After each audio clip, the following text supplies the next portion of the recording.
네, 여러분 안녕하세요. 가을바람입니다. 어제 또 투표하는 날로 휴일이었는데 모두 투표는 하셨죠? 투표하시고 좋은 시간 보내셨을 거라고 생각을 하고요. 또 오늘부터 으쌰으쌰 해서 벌써 목요일이니까 목금 잘 보냈으면 좋겠고요. 또 몇 가지 소식들이 양자 섹터에 나온 것들이 있습니다. 일단은 마이크로소프트가 오랜만에 우리도 양자하고 있다. 요거 뉴스 냈습니다.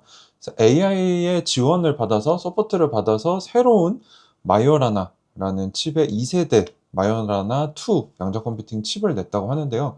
이렇게 생겼다고 하고 기존 마이어나라 기전 세대보다 일부 성능 지표에서는 1000배 이상 개선됐다라고 주장을 하고 있는데 마이크로소프트가 IBM과 같이 2029년에 상업적으로 유용한 양자 컴퓨터를 내겠다라는 목표를 새롭게 했습니다. 기존에는 조금 더 걸릴 것 같아요라고 하다가 2029년에 갑자기 제시를 했어요. 요거 기억을 하셔야 될 필요가 있는데 왜냐하면 2029년이라는 타임라인은 아이온큐가 제일 먼저 냈습니다. 여러분들 기억하시겠지만 2029년까지 아이온큐 로드맵에 의하면 20만 개의 물리적 큐빗을 넣고 그 안에 논리적 큐빗, 오류가 어느 정도 보정된 고품질 큐빗을 8,000개 넣겠다. 근데 중요한 거는 논리적 큐빗은 모든 회사들이 다 얘기하고 있지만 상세적으로 그 큐비트의 오류율이 얼마냐를 봤을 때는 아이온큐는 10의 마이너스 12승. 이 얘기는 뭐냐? 뒤에 0, 오류율이 0점 하고 000이 들어가는데 뒤에 12개가 들어간다는 거예요. 그러니까 0점 하고 뒤에 1까지, 0부터 1까지 12개가 들어간다고 하는데 이 정도면은 우리가 지금 쓰고 있는 컴퓨터도 오류가 있습니다. 지금 쓰고 있는 컴퓨터의 오류율이 한 마이너스 12에서 마이너스 15승 정도 된다고 하니까 이게 정말 구현이 되면은 지금 컴퓨터만큼 어마어마하게 오류가 보정돼서 정말 쓸만한 양자 컴퓨터를 내겠다는 로드맵을 니콜로 데마시라는 신임 CEO가 작년 1월인가 2월쯤에 부임하면서 내놨죠. 그 당시에 이거 뭐 말도 안 된다, 너무 공격적이다 이런 얘기를 많이 들었는데 여러분들 기억하시면 최근에도 IBM이 100억 달러, 10조가 넘는 돈을 양자에 투입하겠다라고 하면서 우리도 2029년쯤에 이 정도 낼 거야. 마이크로소프트도 갑자기 2029년을 얘기하면서 지금 예전에 제가 이런 얘기하면 많은 분들이 반발하셨어요. 아이온큐가 어떻게 보면 빅테크들보다 더 앞서 있고 집중도가 높다, 양자에. 근데 이제 많은 분들은 빅테크가 하는데 이런 스타트업이 어떻게 이기냐 하셨는데 그 전세가 역전됐죠. 아이온큐가 제시한 2029년을 지금은 빅테크들, IBM이나 마이크로소프트가 우리도 그때쯤 낼 거야 라고 하면서 허둥지둥 쫓아오는 모습을 좀 보여주고 있는데요. 재밌는 점이 뭐냐, 마이크로소프트가 이런 결과를 냈다라고 뉴스를 통해 이제 로이터로 보도가 됐는데 중요한 건 뭐냐, 물리학자들 사이에서 많은 비판을 받고 있습니다. 충분한 데이터를 공개하지 않고 이런 뉴스를 내냐, 이거 검증이 안 된 것 같다 라는 얘기들을 하고 있어요. 여기서 비판을 받자 마이크로소프트는 뭐라고 했냐, 영업비밀 때문에 우리가 모든 데이터를 공개할 수는 없지만 이미 뭐 달파, 미국의 최신 기술들, 첨단 기술들을 무기화하는 그런 기관이죠. 미국 국방고등연구계획국과는 이미 비공개 논의에서 데이터를 공유했기 때문에 뭐 너네한테는 얘기할 수 없지만 이미 검증이 됐다라고 하지만 물리학자들은 우리 그 말 못 믿겠어라고 하고 있다는 거. 여기서 어떤 뉘앙스가 느껴지세요? IBM, 마이크로소프트, 아이온큐가 이런 거 내서 이렇게 진전을 보여가자 얘네들도 우리도 지지 않지, 우리도 하고 있어라고 하면서 이렇게 따라오는 모습을 저는 많이 느꼈습니다.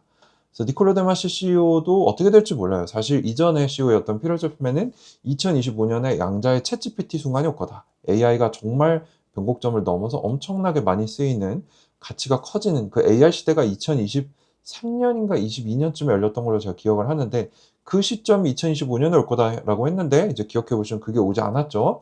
그래서 어떻게 보면은 그에 대한 경질, 책임을 지고 이제 물러나고 그 사람 밑에 그 라인에 있던 임원들도 다 물러나게 되고 새로운 CEO가 새로운 전략으로 오게 된 건데 이 사람은 2029년 1월 트럼프 임기가 만료되기 전에 정말 유의미한 양자 컴퓨터 될 거다, 그때는 정말 해킹이 될지도 모른다 이런 얘기를 할 정도로 이제 어떻게 보면 2년 반이 남았습니다. 근데 이제 빅테크들도 우리 2029년 따라갈 거야, 그때 할 거야 라고 얘기하고 있기 때문에 과연 이번엔 다를지.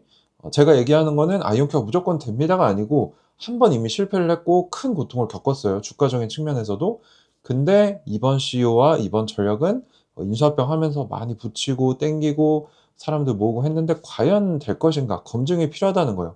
그래서 이게 될지 안 될지는 저도 모릅니다. 그래서 여러분들이 판단해 보시고 성공했을 때는 잘 되겠지만 실패했을 때는 떨어질 수도 있기 때문에 내가 감당할 수 있는 리스크 안에서 분산 투자하셔라 라고 제가 계속 얘기를 말씀을 드리고 있는데 지금 흐름을 봤을 때는 뭐 그렇게 나쁜 것 같지는 않습니다. 자, 그리고 제가 또 다른 경쟁사들도 계속 분석을 하고 있죠. 아이온큐만 봐서는 얘가 잘하고 있는지, 이 섹터 전체가 잘 가고 있는지를 알 수 없어요. 그래서 경쟁사들도 보고 이 전체적인 섹터의 흐름, 기술의 흐름도 봐야 되는데, 최근에 어떤 일이 있었냐면은 D-Wave가 몇 가지 소식을 냈는데요. D-Wave 같은 경우는 조금 더 보수적으로 접근을 한 것 같아요. 이제 새로운 로드맵을 냈는데, 기존에는 양자 어닐링이라는 뜨겁게 해서 이제 뭐 금속의 구조가 조금 와야 됐을 때 다시 식히면 이게 다시 돌아온다. 요걸 활용해서 뭔가 최적화 문제를 풀 수 있는, 다만 그것만 할 수 있는 협소한 분야의 약간 아날로그적인 양자 장치를 주로 다뤘는데, 어떠한 심경의 변화가 있었는지 우리가 모르지만 기존의 범용성을 갖춘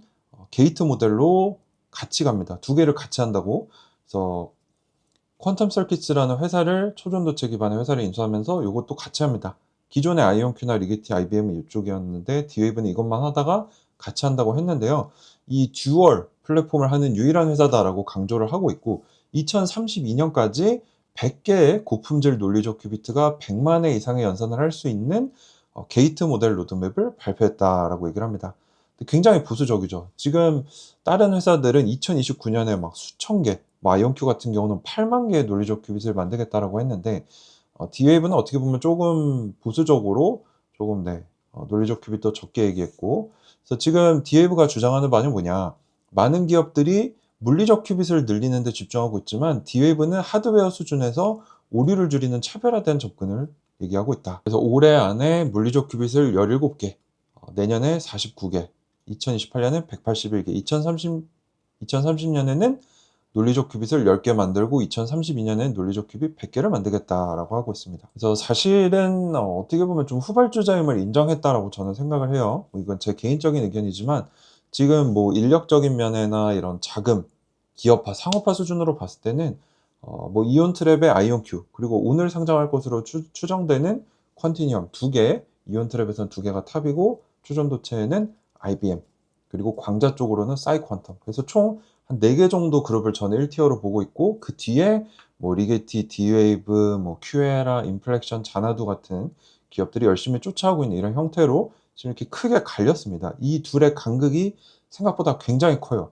그래서 저는 사실 투자한다면 1티어에 투자한다는 게 맞다고 생각을 하고, 그중에 우리가 투자할 수 있는 거는 IBM과 아이온큐밖에 없죠. 퀀티니엄이 상장하게 될 거지만, IBM 같은 경우는 양자로만 투자하기에는 아직 양자에서 얼마를 버는지 매출 비중을 공개하고 있지 않고, 사실 전체 매출 비중의 양자 노출도가 낮기 때문에 저는 뭐 보수적으로 보시고 안전하게 가고 싶다면, IBM은 배당도 많이 주잖아요. 그래서 IBM과 아이온큐를 같이 투자하셔도 되지만, 저는 좀 혁신 섹터의 1등 기업에 조금 더 공격적으로 투자하는 걸 선호하기 때문에 아이온큐를 샀다라고 말씀을 드릴 수 있지만, IBM에 투자하지 말라는 게 아닙니다. 성향에 맞게 가져가시면 될 것 같고, 1티어, 2티어 그룹으로 나뉘어져 있다라고 저는 보고 있어요. 자, 그리고 D-Wave는 또 재밌는 게 2024년에 사이언스지의 고전 컴퓨터 시뮬레이션으로도 우리 거 절대 따라오지 못한다라는 이 특정 워크플로우에 대해서 우리가 양적으로 보였다라고 했는데, 최근에 굉장히 신뢰받는 일부 연구진이 우리 고전 컴퓨터 심지어 노트북으로도 이거 할 수 있는데 라고 하면서 지금 이런 언쟁이 있었다고 해요. 그래서 제가 전에 언급드렸던 것 같은데, 여전히 양자로 뭔가 어마어마한 일을 할 수 있다는 건 아직은 초기 시험 단계라는 거예요. 그래서 맥킨지도 이제 상업화로 넘어가는 변곡점에 있다라고 했지, 넘어갔다라고는 하지 않았습니다. 그래서 우리가 성공했을 때는 수배의 투자 수익을 노리고 투자하지만, 실패했을 때는 이게 굉장히 큰 손실로 이어질 수 있기 때문에 조심할 필요가 있다라고 제가 양면성을 다 말씀드리고 있는 거고요. 인플렉션 역시 굉장히 열심히 하고 있는데, 최근에 영국 옥스포드에 양자 혁신센터를 세워서 기존 역량을 3배 증가시킨다고 합니다. 제가 사실 아이온큐 옥스포드 이오닉스 지사에 옥스포드에 갔을 때 그 옆 건물이 인플렉션이었는데, 아마 거기를 얘기하는 것 같아요. 지금 인플렉션은 유럽의 영국에 대표적으로 지원을 받으면서 크고 있습니다. 실제로 해군에 광학 원자시계를 넣기도 하고, 이런 국가 양자 전략에도 깊게 연계가 돼 있어요. 2030년 후에 대규모 양자 시스템을 넣겠다. 영국은 한 2030년 좀 뒤를 보고 있는 것 같고, 최선도 기업들인 미국 기업들은 2029년을 목표로 좀 보고 있는 것 같아요. 그래서 아이온큐는 또 IBM, 퀀티니엄 이런 회사는 미국이 전략적으로 키워주고 생태계를 가져가고 있는데, 유럽 기업들도 이제 뒤처지지 않기 위해 굉장히 노력하면서 지원을 받고 노력을 하고 있다는 거죠. 그리고 최근에 알키퀀텀, 오랫동안 잊혀졌던 이름인데 알키퀀텀이 2026년 상반기 실적을 발표했어요. 영국 기업이라서 상반기, 하반기 이렇게 두 번 실적 발표를 하는 것 같은데 상반기 기준으로 매출이 62만 3천 달러가 나왔습니다. 62만 3천 달러면 한 10억 정도 됩니다. 상반기에. 그래서 알키퀀텀이 어떻게 보면 출발점이 아이온큐랑 비슷했는데 아이온큐는 정말 뭐 분기 매출이 수천만 달러가 나오고 이제 올해 연매출이 2억 불 이상을 보고 있는데 알키퀀텀은 아직 한 두 분기 상반기에 10억이 나오지 않는 굉장히 초기 모습을 갖추고 있기 때문에 이런 면에서 아직은 굉장히 초기라는 거죠. 여전히 현금 소모가 큰 초기 상업화 단계다라고 볼 수 있을 것 같고요. 지금 가지고 있는 현금이 한 3,600만 달러 정도 되는데 지금 월에 쓰고 있는 돈이 한 260만 달러 정도 된다고 해요. 그래서 쉽게 말해서 2년을 버티기 힘든 한 1년 반 정도 버틸 수 있는 돈밖에 없다는 거죠. 근데 여러분들 기억해 보시면 2021년 초창기에 아이온큐 알키퀀텀 상장했을 때 둘이 비슷하게 정말 무섭게 올라갔는데 지금은 어떻게 됐는가? 상장 후 지금까지 보면은 아이온큐는 10불로 출발했는데 지금 뭐 60불, 70불 왔다 갔다 하죠. 580% 올랐고요. 알키퀀텀은 마이너스 94%를 기록하고 있습니다. 여기서 주는 교훈이 뭐냐? 우리가 제대로 공부하지 않고 그 당시에 정말 투기적으로 아무거나 사놨다면 성과가 이렇게 갈릴 수 있다는 거예요. 그래서 묻어둬도 되는 장기 투자는 없습니다. 공부하는 게 그만큼 수익으로 이어진다는 거예요. 마치 제가 항상 말씀드리지만 포커를 칠 때 내 패를 보느냐 보지 않느냐의 차이예요. 본다고 무조건 이기는 건 아니지만 이길 확률은 올라가죠. 마치 포커를 칠 때 패를 보는 게 내가 공부를 하느냐, 패를 보지 않는 건 공부하지 않고 묻어두는 거. 이길 수는 있지만 이길 확률은 떨어지죠. 그래서 공부가 필요하다라는 거를 말씀드리고 싶었고요. 또 재밌는 게 최근에 이제 한 2, 3년 전쯤에 폐업을 얘기하고 상장 폐지됐던 자파타가 다시 상장하기 위해서 기업 활동하기 위해 노력을 하고 있다는 소식을 제가 한 한두 달 전에 전달드렸던 것 같은데요.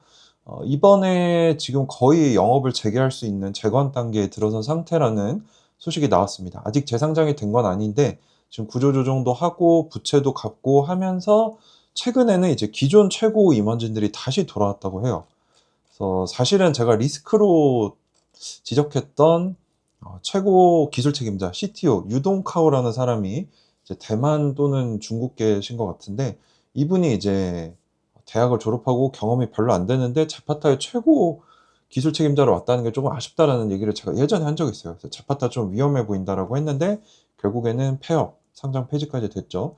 이분이 다시 돌아왔다고 합니다. 그리고 조나단 올슨이라는 사람도 복귀를 했는데 이분이 이제 전략 운영 담당 부사장, 약간 COO 같은 사람이죠. 그래서 이 사람도 복귀를 하게 되고 다만 CEO는 지금 수미 카푸어라는 인도계 사람으로 바뀌었습니다. 기존에는 크리스토퍼 사보이에라는 사람이었죠. 이 사람이 이제 하버드에서 스핀오프를 해서 자파타 퀀텀을 만들었는데 2024년 10월에 사임을 했고 그 이후로는 다른 회사를 또 만들어서 그쪽 뭐 이사회 회장이나 CEO를 하고 있는 것 같아요. 근데 현재 CEO는 원래 CFO였던 사람이에요. 이제 재무, 금융 쪽을 담당하던 사람이 이제 어떻게 보면 이제 재무적으로 실패했으니까 CEO가 나가고 다시 재건해보자라고 하면서 전 CFO가 구조조정하고 재건을 이끄는 CEO가 됐다는 거예요.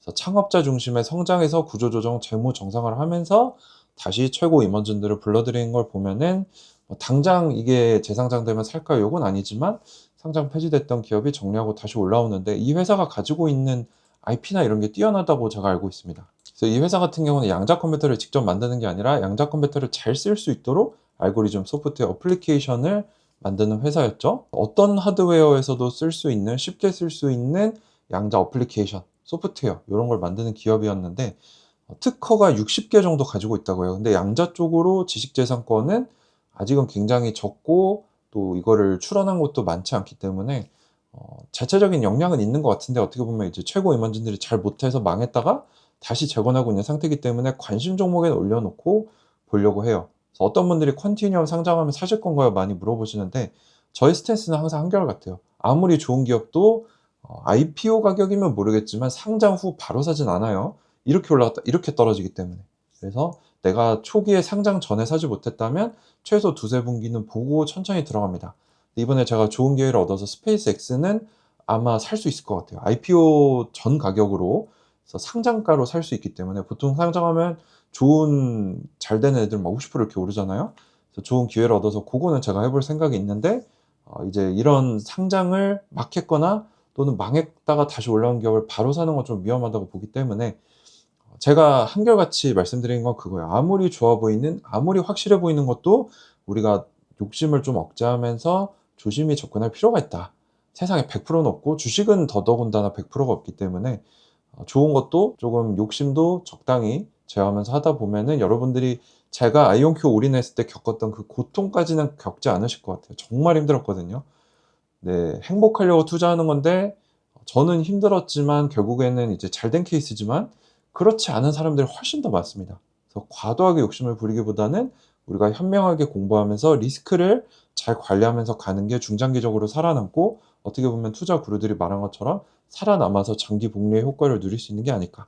그래서 양자도 제가 항상 다루고 좋게 말씀드리지만 저도 양자의 비중을 조절하면서 제 욕심과 리스크를 관리하고 있기 때문에 사세요, 파세요 이게 아니라 여러분들에게 맞는 투자법을 확인하시고 찾아가시고 리스크도 관리하시면서 중장기적으로 현명한 공부하는 장기 투자를 하시면 잘 되실 거다라고 저는 말씀드리는 거고 양자도 그 투자 후보 중에 하나로 가져갈 만하다는 거지 제가 샀으니 사세요 이건 절대 아닙니다. 항상 여러분들이 직접 판단하시고 그 안에서 성공하면 좋은 거고 실패하면 배울 수 있기 때문에 스스로 성장해가는 그런 투자자들이 되시길 바라면서 오늘 영상 마무리하도록 하겠습니다. 감사합니다. 가을바람이었습니다.